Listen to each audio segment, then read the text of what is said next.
Welcome to our next episode of Fandom Family Chats. This is a production of Family Fan Clubs on Facebook. You can find us all over Facebook. You can find us all over social media under Fandom Family Chats. Look us up, get dialed in, get plugged in, and get ready to listen to some crazy people talk crazy stuff. Hey guys, welcome back to FFC. I'm Maureen. And I'm Amanda. And we're back with another episode. We are bringing you Will Trent today, as we promised you we would be. Now, this is one that I didn't realize was live when we started watching it. I think this is one that Jeanette picked out, right? You said that Jeanette picked this one out. And it was either me or Jeanette. I don't know who it was. Let's get real honest here. All the things we watch are either you or Jeanette told us to watch it. Well, that's because usually Jeanette and I will like watch something, like pre-watch it for you guys. And then we'll be like, yes, it actually is good. Come watch with us. But you guys have like this weird, uncanny sense of what's good and what's going to take off. And I don't know exactly how you do it, but you do it every single time. I don't know how. Like even One Tree Hill, I insisted I was going to hate it. And to be fair, I hate the first 4 seasons and we'll never watch them again. But I love it now. Yeah, but you can't have it like you have to have the first 4 seasons to love them. No, I don't. The last 4 seasons. Yes, you do. You have to have backstory. That's true. Now that I have it, I don't ever have to watch it again. But Will Trent was one that was live, and I didn't know that, but we started watching it over the summer, and the writer's strike and actor strike happened very quickly. Good news for that is that since it's over, we'll probably get it in the same time frame. They probably won't lose much time because it's a summer show. I think they'll be like right on time. Mm-hmm. And they'll have, because I think they did 10 episodes, I believe. So that'll be out there. So this is, we're doing Will Trent today, but we're also trying to get you prepared for new shows. So what's coming up, we're doing another Netflix one. We're doing So Not Invited to My Bat Mitzvah plus Old Dads. And we're also doing a streaming holiday one. So we've got a movie from Peacock and a movie from Netflix that we watched for you. So you don't have to watch them if you don't want to. We're going to review that. That's coming. And we're going to round out the year. We're still doing the One Tree Hill episodes. We'll round out 2023 with 7 and 8 of One Tree Hill. And then come January, we'll finish that one up. Our first One Tree Hill back in January is going to be season 9 and an overall review. And you will have all of them done. So that's what's coming at you. But right now, we're going to dig into Will Trent. And this is an ABC show, but you can certainly watch it on Hulu right now while you're waiting for it to come back live. And again, there's only 10 episodes. It's a really quick watch. They're all out now. So you don't have to wait between weeks. You can just binge it all real quick. They're like, 45-minute episodes? Yeah, they're not too horrible. Yeah. And it's really interesting. So we tried to record this for you guys a few days ago, but we were having a lot of technical difficulties. But what we talked about on there was that, Amanda, you were saying it was like House, and I felt it was like Monk. So it's like a mixture of those two things together. It really is. Like I got on a huge rant the other day about this, and you guys are not going to hear it because when I go on rants, it's not scripted. Yeah, they're not recreatable. But long story short, House was the reason I think that Will Trent is like House, but I also see how you say Monk because I've watched both shows. But House was like very antisocial because he was like mad at the world about something. And I feel like that, Will Trent is kind of like that in his own way. I mean, and he has every right to be mad at the world. So did House. Yeah. I mean, they're both have like the same kind of energies to me in their personas and characters and how they project that character. And by the way, there's 13 episodes. 13. I was close with 8, 10, somewhere in there. I kept thinking, I was like, I think there is more. It just seemed to go by so fast. It did. And it's like you said, we haven't watched this since the summer. But I also see how you say it's like Monk. It's police work. It's police work, and he's also very antisocial. Quirky. Yeah. And I mean, I think it's a perfect mix of those two. Yes, Betty is a great character. Well, before we get, let's give you a synopsis. And you also need to know this series is based on a book series by Karen Slaughter, which is funny that that's her last name, and she's writing about murder. That sounded like I was laughing at murders. I'm not laughing at murders. That came off really wrong. I just think that it's ironic that it is a show about a police detective who is going and solving these murders and these other cases, and her last name, the author's last name, is Slaughter. That's Oh boy, that's geez. Anyway, so that book series, when this finished, I was not done with this. I wanted more, and I found out it was a book series. I ordered the 2 books. I haven't read them yet. My mom did and thought they were amazing. She could not get enough. So if you want more, look up the book series by Karen Slaughter. I have 2 of them, but I think there are 4 books. I think. Okay, I was gonna say, are there only 2? I don't think so. I'm gonna look it up right now while we're talking real quick. I had looked it up a few months ago and I completely forgot how many there are now. Oh, there's a ton. Oh. Okay, so this book series, it's an 11 book series. So you can, and I don't think I couldn't remember what order I gave them to my mom in, but I don't think it matters what order you read them in. Obviously, book 1 is going to have more background, but in terms of the cases they solve, you should be able to read them any order. So that's what that is. And we're going to read the synopsis for the show to you. It says Special Agent Will Trent was abandoned at birth and endured a harsh coming of age in Atlanta's overwhelmed foster care system. Determined to make sure no one else feels as he did, he now has the highest clearance rate. Now, we talked about this in the last time we tried to record this. That doesn't sound like the show that we watched at all. No. There's so much more to the show than just that little snippet. I mean, was he in the foster care system? Yes. Was he treated horribly in that system? Yes. It was an overwhelmed foster care system. That's accurate. But I don't know that he's so determined to make sure no one else feels as he did. And I don't know that he has the highest clearance rate either. He's just very good at his job. Yeah, he's not. I mean, it makes it sound like he's like the boss, Mm-hmm. but he's not the boss. Miss Amanda is the boss. You just want an excuse to say Miss Amanda as well. But okay, we'll get there. We'll get to Amanda. I love that actress. I do too. So let's get on that. Now let's get into the characters because Amanda is the boss. And we'll just keep saying that throughout this podcast. So Amanda feels how loved she is. I mean, you're probably the person who's supposed to watch this anyway. So technically you are the boss. Will Trent is obviously the main character. He's played by Ramon Rodriguez. And I love his character. I think he's just the right amount of quirky and funny, but also sensitive and really, really smart. He's dyslexic. That's a big character thing is he's dyslexic. So he has to, I don't think that gives anything away, does it? No. Because I feel like it was a mystery at first why he was recording instead of writing. I never really thought anything about it. If it is, whoops, sorry, he's dyslexic. So he records everything instead of writes down things. And he has Faith, who is his partner.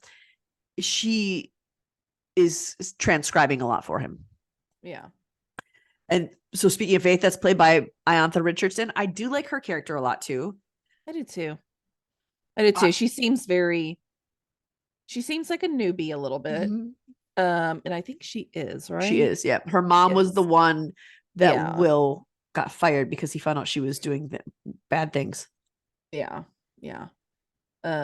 Evelyn is her mom. Evelyn, yes. And that is played by Lisa Hamilton. Lisa Gay Hamilton, yep. Yeah. I liked Faith. She was I did too. I liked. Don't worry, she's still alive. Whoops. No, I really like Faith. I think she's a good partner to Will because she's the opposite. She's the opposite of him, and it gives him kind of somebody to raise and teach. Mm-hmm. It gives him like a purpose. Then rather than just, I think he can just do things his way, and that's how he has to work. Mm-hmm. I like them together. I think I do too. Makes a great partner. And she's not she's not afraid to tell him things. Like, yeah, he is technically her boss, but when he's being dumb, he's being dumb. But one of the things I really liked about Faith is she did pick up on, she's an excellent detective because she picked up on things about him that other people hadn't.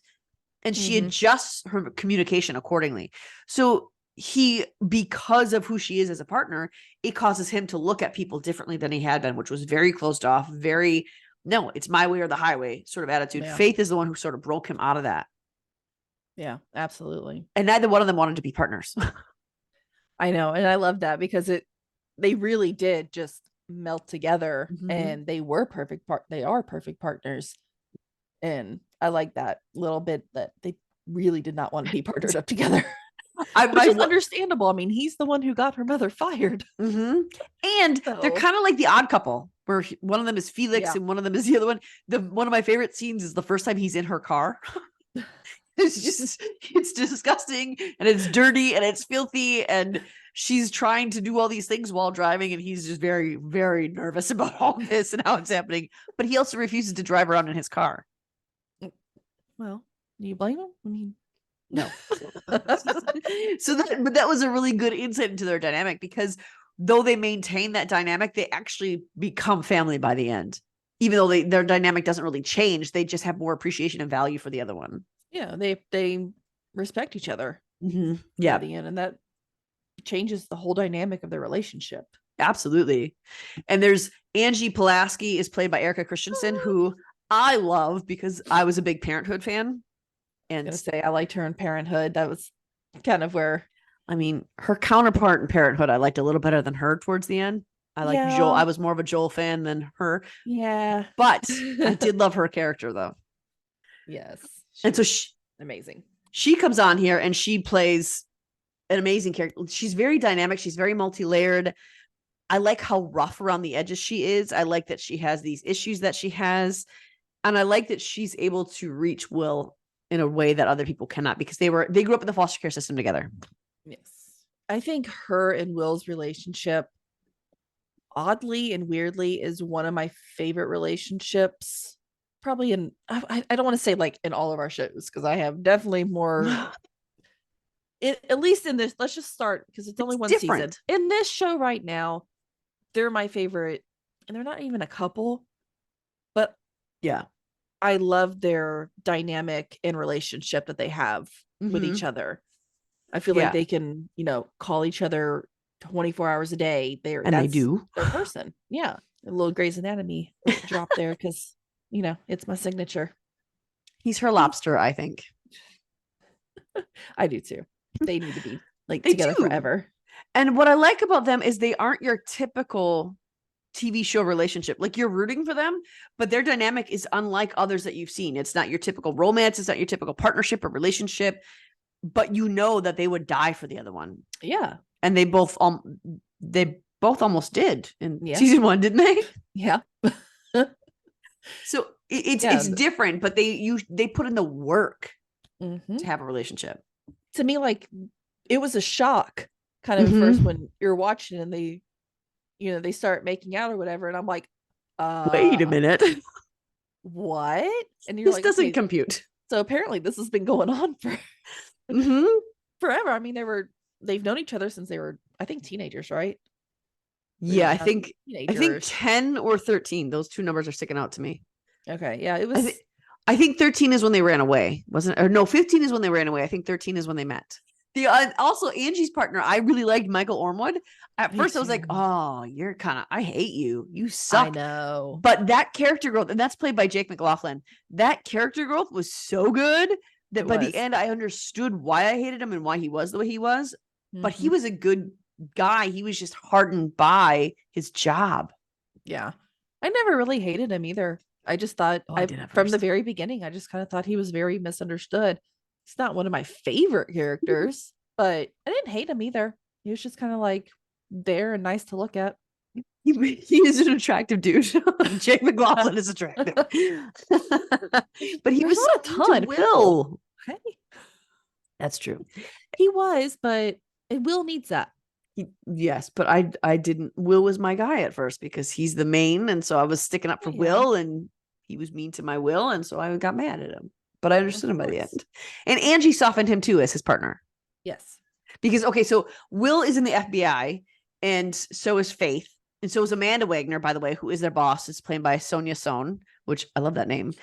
They're all FBI. Angie and Michael are part of the police force in Atlanta. So they're not FBI. They're two different same field. What are police and detective? What are they called? Sectors? Yeah, let's go with that because I think that's close to what I want to say.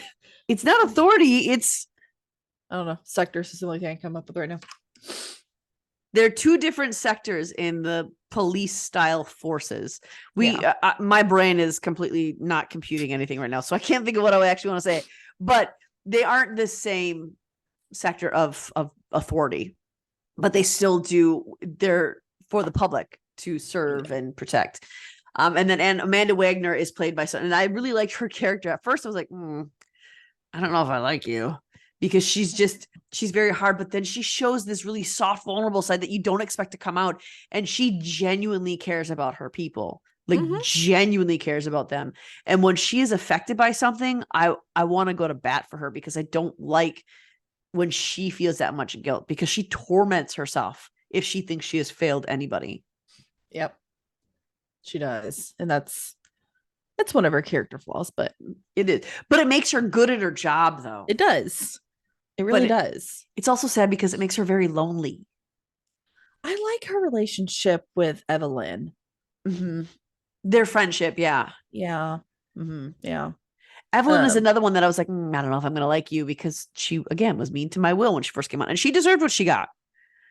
She did. In the end, you could see that it was a mistake that she made, and she regretted it. So by the end, I do like Evelyn. We do have to mention that Sonia was also in the originals. She was. Oh, was she? I know you probably haven't gotten there yet. She was one of the witches. She's kind of a bigger part in the originals. So when I saw her on Will Trent, I immediately was like, oh, because anybody from the TVD universe is going to excite me. So seeing her. I do have to mention that we have found that, yes, we have a boatload of Facebook groups. We have a ton of shows that we watch, but a lot of the shows we watch have a lot of crossover with our actors in other universes. That's because it's me and Jeanette, like, telling you guys what to watch. And that's what that's where we stem from. And I mean, obviously we follow the actors and actresses that we like. Although I don't think you guys started watching this because of Sonia. No, we did not. She just was a happy accident. You know what? It really was. It was just like, I think one of us was bored one day and saw it on Hulu, and there was only like a few episodes out. So I was like, I think it was me who started it. I think it was too. Maybe. This is more your style show to dig into just by sight than it is Jeanette's, I think. Yeah. Because I had seen it, and then I looked it up, and then I saw that Erica Christensen, and because I had just finished watching Parenthood. For the first time? Yes. No. Yeah, I only watched Parenthood for the first time late last year. I didn't know that. Yeah, and so I was like still on my like Parenthood characters. You know how we get like that? Yes. I start getting on a roll. Like I have to watch everything that they're in. And also Jennifer Morrison was in this. And then I saw Sonia Sohn, and then that's right, she was with Mark Paul Gosselaar's in this. I don't think I wrote him down. I was gonna say Mark. Yeah, like Jennifer Morrison played his wife, right? Yes. So there's like so many, because I just looked up, Googled cast of Will Trent, because I want to see who's in this before I'm gonna like deep dive in and commit to watching anything.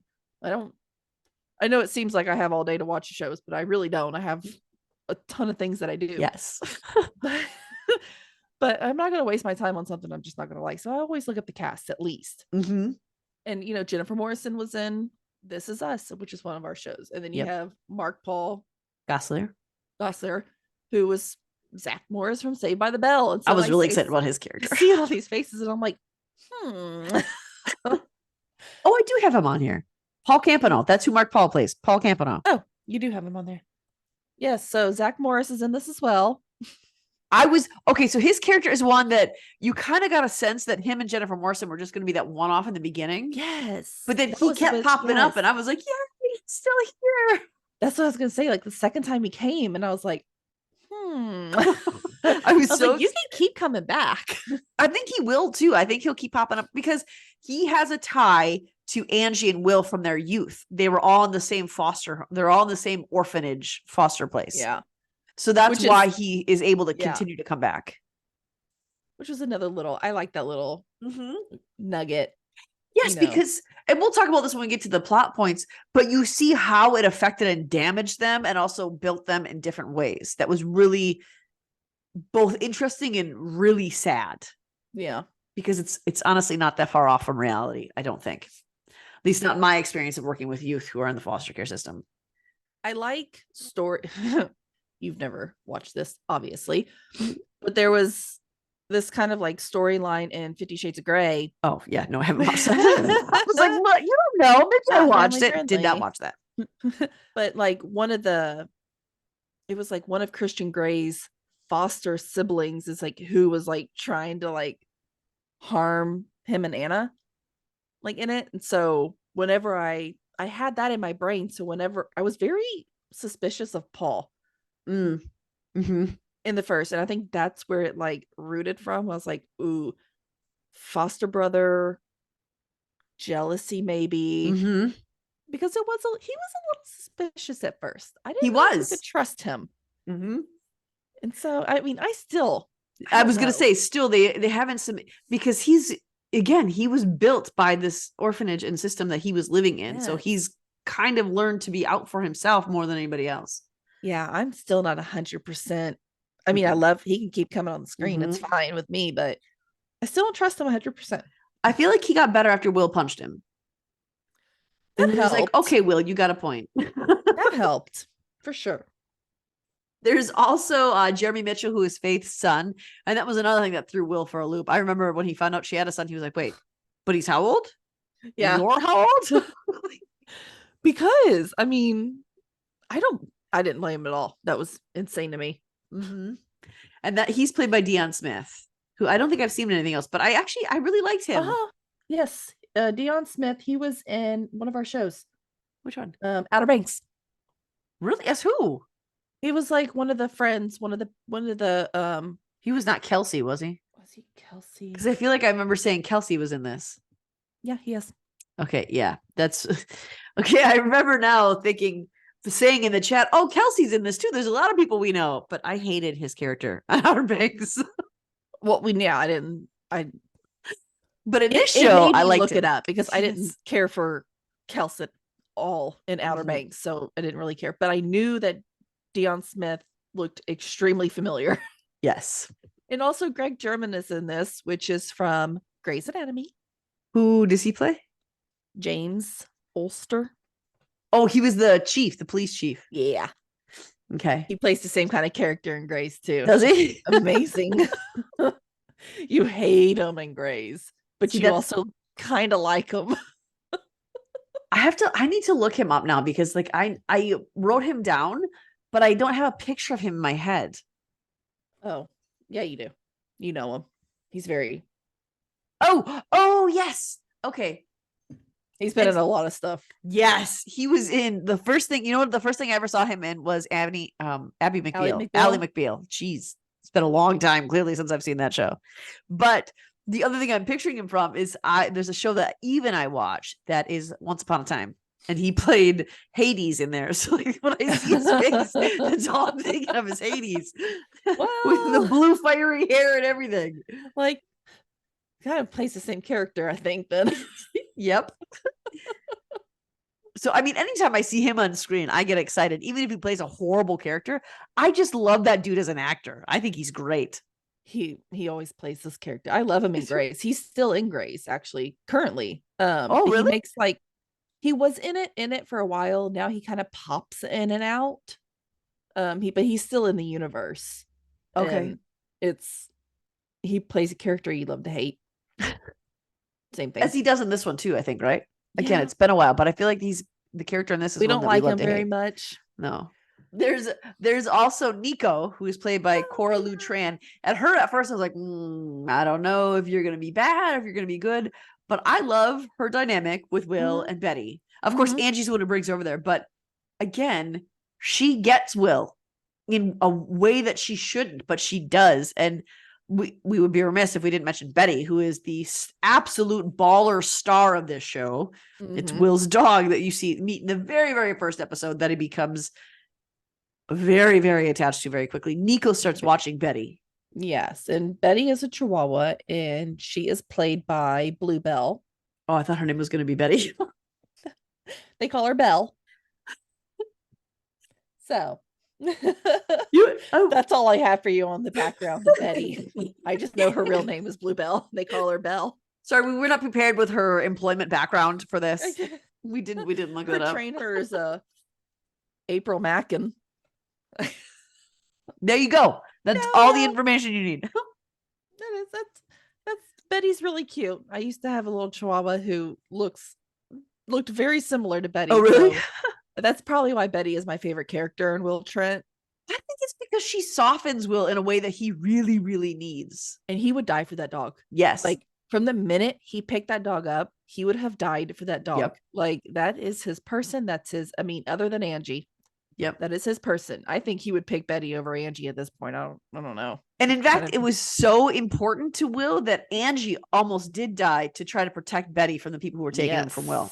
Yes. So that was actually very good. I loved that episode, by the way. That was a good episode. All right, so we're going to go into some of the plot points without giving too much away, because again, we want you to go and watch this show so you can be prepared for its second season that's coming out. Because season 2 was announced. They did renew it for season 2 before season 1 even finished. So it airs on ABC and it streams on Hulu. So check that out. We are going to go over some of these plot points in minimal detail, but we want you to know what's in store. There's Angie and Will that we already talked about. Obviously, they have a connection they've had since their youth. They're together, but not together. That's a theme that runs through episode 1 all the way through episode 13. The thing behind them that makes them really interesting, really great to watch is that, as we talked about with the orphanage and the foster homes, they came from the orphanage they were in first was very, very dysfunctional. It was very poor. It was very broken. And when they moved into the foster care system, it got even worse. So it defined all of these children. It built these children into be suspicious and broken and trying to fill voids and trying to self-medicate in any way that they could, whether it's with actual drugs, alcohol, personality traits, whatever. Yeah. And so that dynamic is the running theme from episode 1 to 13 for Will and Angie. Yeah. I don't think that'll go either. I think that'll be a running I don't think it can topic.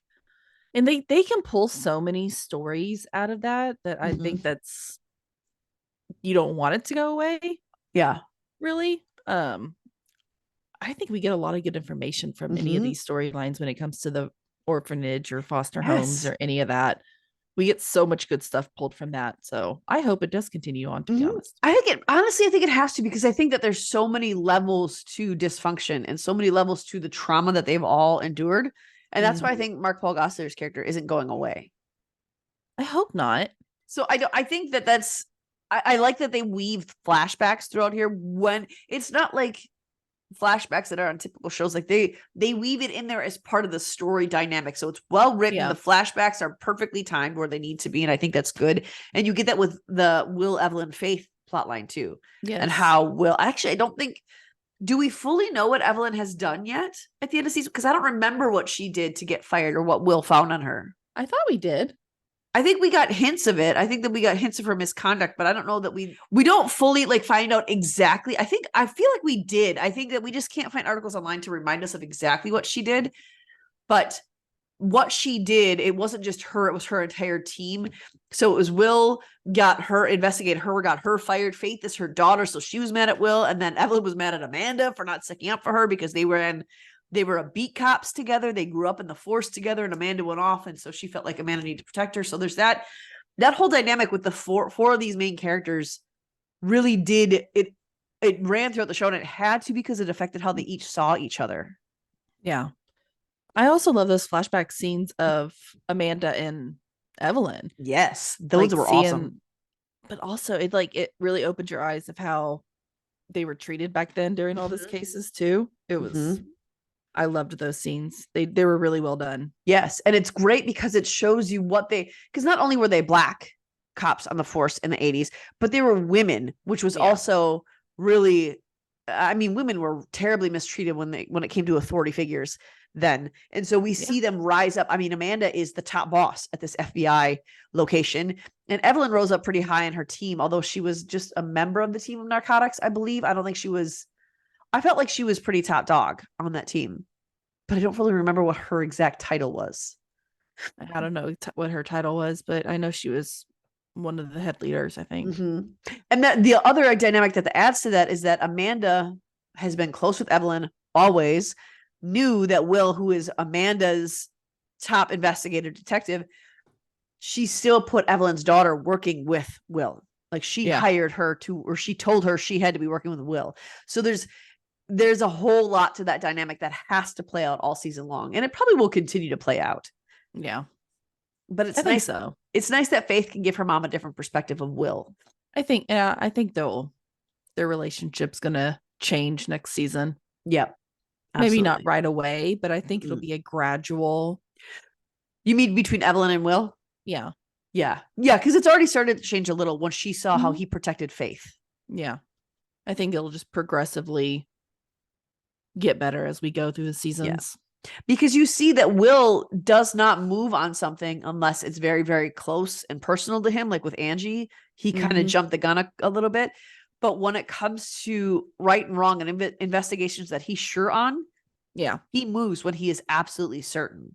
And he's usually right. So, I mean, Evelyn, I think, deserved what she got.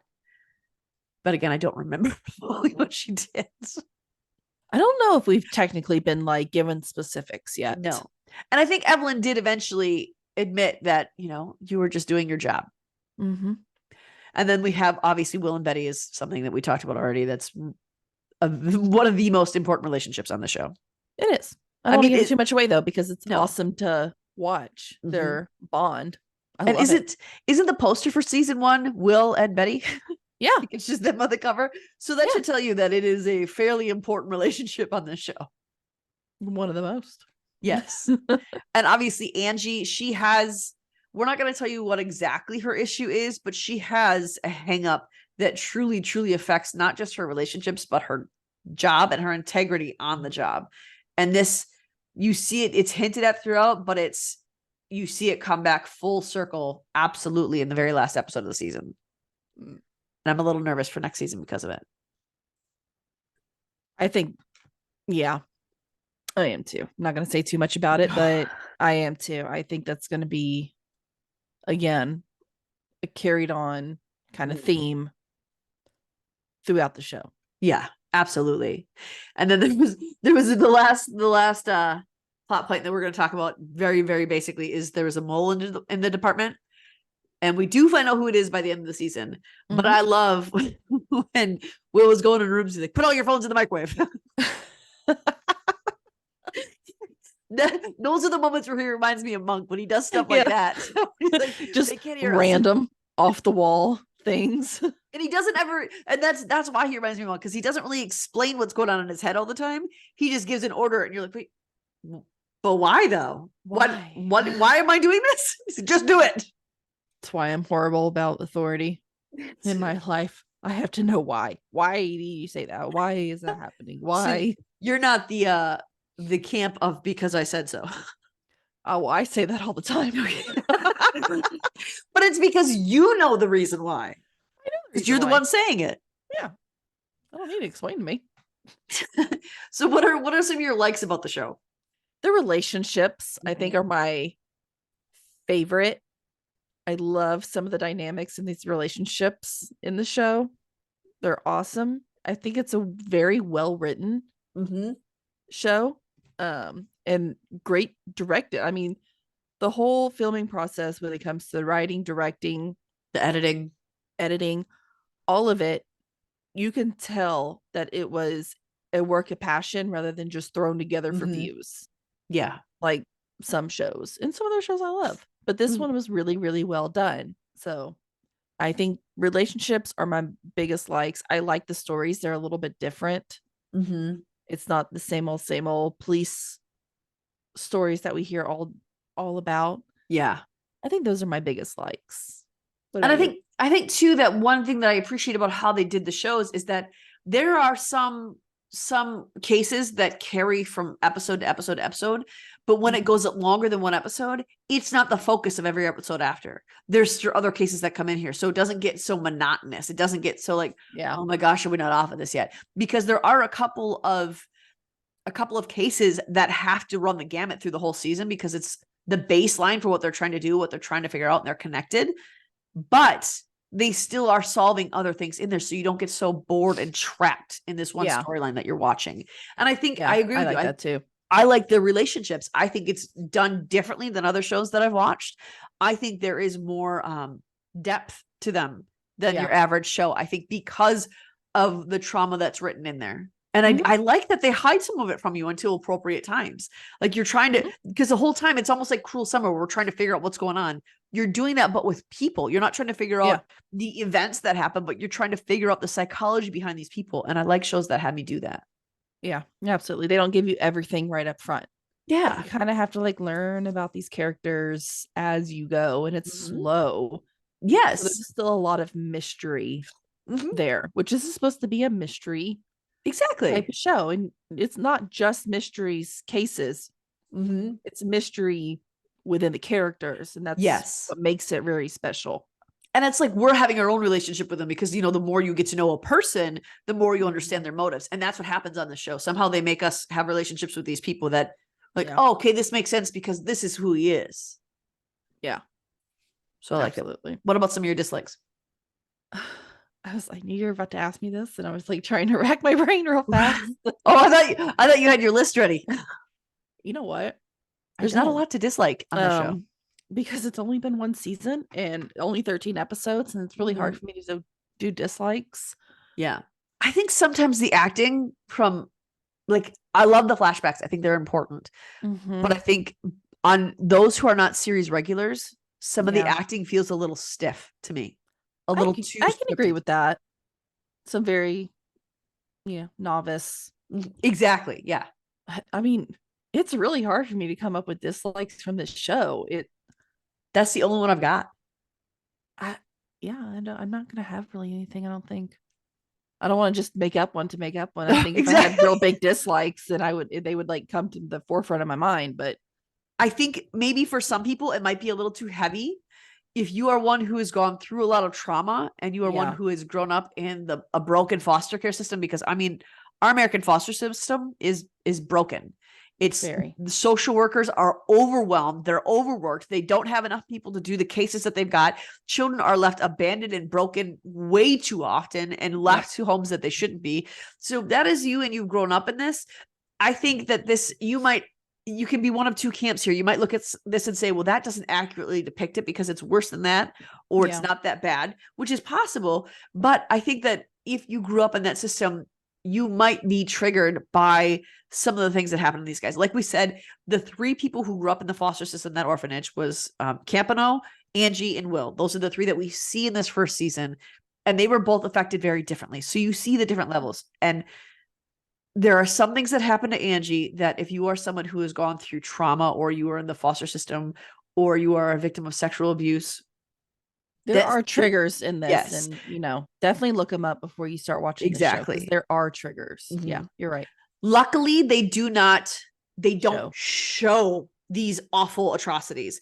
They show the aftermath of it, and they show like the beginning of it, but they don't actually show it being done. And that's all we're going to say about that, because we don't want to give too much away. But please, if you are one who has gone through any of those things, check out the episode synopsis before you get into it. Yeah. And just be prepared. And I do think they do a pretty good job of, before the episode starts, of putting that warning. So pay attention to those too, because they will warn you in the beginning of the episodes. Absolutely.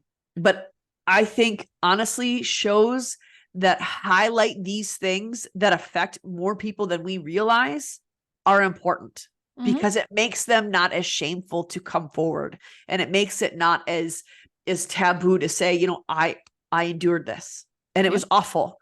So I think that's beneficial, but I also know it's going to trigger some people. Yep. So overall grade, what would you give Will Trent? A. Yep. I'm on the same wavelength. Yep. I'm not going A+ yet. It's only season 1. There's just like so little dislikes I like about it. I have to go A. You can't not give it anything lower. No. It's very rare that, now we love our shows. We love them. But that being said, it's very rare for us at FFC to not have complaints on a show. In fact, Amanda's usually the worst one over here. Oftentimes, as we complain about it, it shows up. Like, we all love the Gilmore Girls. I watch it every single year. I have a lot of complaints about that show. Oh, yeah. One Tree Hill. I can list my complaints about One Tree Hill. But you know what? Guess who's rewatching it every single year right after my Gilmore Girls rewatch? So complaints don't mean we don't like it, but it is rare that we don't have complaints. So the one complaint I will say, that the reason I'm going A and not higher, is because it does, But this is the same of every single TV show you will ever find in its first season. It takes a minute to get into it because you've got to learn the flow of the show. You got to learn the flow of the characters. I'd say after it took me maybe 1 or 2 episodes to be like, all right, I'm sold. I want to binge. And that's honestly where my ratings come from. If I want to binge it or if I feel like I want to rewatch it or I need more of it, you get a high rating from me. That's how I do my rating. So I would give it an A. And so I think that you guys should go check it out on Hulu before the second season starts. Now, you do have time because I just saw something today that Chicago has started filming. Yay. Chicago PD and Chicago Fire. So that's super exciting. Shows are starting to film now. They have scripts. The actors are getting back in it. The writers are getting back in it. A lot of our shows are starting January, February. They're going to come out in order to not detract from your shows that we are missing from September, December that are coming out in January. Get this watched in December so you can plug right back into our shows as they start coming out in January. So that's our advice to you. Check out our Facebook group. It's Netflix Family Fan Club. And we also have our Facebook group, Will Trent Family Fan Club, that you can check out. And the reason I'm giving you both of those is because Netflix is kind of our catch-all streaming Facebook page. And Will Trent, we have one dedicated to him. So come on there and let us know what you think of the show. Let us know your favorite parts, your least favorite parts, what you're looking forward to, what you think is going to happen next. Check all that stuff out. Don't forget to check out our other episodes that are coming out this year. We have So Not Invited My Bat Mitzvah with Old Dads. And then we have some more One Tree Hill ones and a holiday streaming movie. Check out the other ones we put out this year as well. Go ahead and check out our YouTube page and our podcast page. You can catch us on Spreaker or anywhere else that you listen to podcasts. We have all of our episodes since September have been streaming. So check those out, watch those things, and we will see you real soon. Bye, guys. Bye. Loving our content? Subscribe to our YouTube channel, and don't forget to share our podcast with your family and friends. We want to continue the conversation with you. You can find us on Instagram, Twitter, or TikTok under Fandom Family Chats, or one of our ever-growing Facebook groups by searching Family Fan Club. We've also launched a website, Family Fan Club 2021 at wixsite.com. You can email us there and keep checking it for announcements and merch coming soon. And of course, be sure to tune in every week for new episodes discussing all your favorite shows.